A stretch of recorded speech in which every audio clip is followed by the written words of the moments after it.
வாழ்க்கையில் கணவனுக்காக மனைவி விட்டு கொடுக்க வேண்டும், மனைவிக்காக கணவன் விட்டு கொடுக்க வேண்டும். ஆனால் எதற்காகவும் யாருக்காகவும் உங்கள் மனைவியை மற்றும் உங்கள் கணவரை விட்டு கொடுக்க வேண்டாம். ஒரு பெண்ணுக்கு குழந்தையை கொடுப்பது ஆண்மை இல்லை, இறுதி வரை அந்த பெண்ணை குழந்தையாக பார்த்து கொள்வதே உண்மையான ஆண்மை. மனைவியை அதிகமாக நேசியுங்கள், மனைவியை மதிக்க கற்றுக்கொள்ளுங்கள். தினந்தோறும் சில மணி நிமிடங்களாவது நேரம் ஒதுக்கி மனைவியுடன் பேசுங்கள். மனைவியை யாருடனும் ஒப்பிட்டு பேசாதீர்கள். எல்லா உறவுகளையும் காட்டிலும் இறுதி வரை உங்கள் கூட வரும் உறவு உங்கள் மனைவி மாத்திரமே.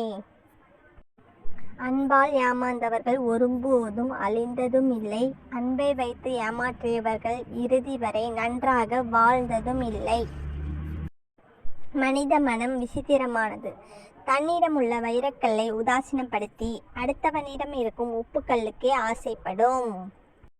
ஒருவரை விட்டு பிரியும் முன் பலமுறை அவருடன் வாழ்ந்த வாழ்க்கையும் சந்தோஷத்தையும் இருமுறையாவது நினைத்து பார்க்க வேண்டும். அது உறவாக இருந்தாலும் சரி, நட்பாக இருந்தாலும் சரி. உனக்காக பிறர் மாற வேண்டும் என்று நினைக்காதே, பிறருக்காக நீ மாறிப்பார், உலகமே உனக்காக மாறும். நீ எங்கு சென்றாலும் உன்னை பற்றி குறை கூறவே சிலர் காத்து கொண்டிருக்கும் உலகம் இது. உன்னை பற்றி குறை கூற அவர்கள் உத்தமர்களும் இல்லை, அவர்கள் கூறியதை எண்ணி கவலைப்பட நீ கோழையும் இல்லை. அடுத்தவரை காக்க வைப்பது, அலைக்கழிப்பது, அலட்சியப்படுத்துவதும் தான் தங்கள் தகுதிக்கு அழகு என்று பலர் நினைக்கிறார்கள். உண்மையில் அவர்கள் தகுதியை தாழ்த்தக்கூடியது அதுதான்.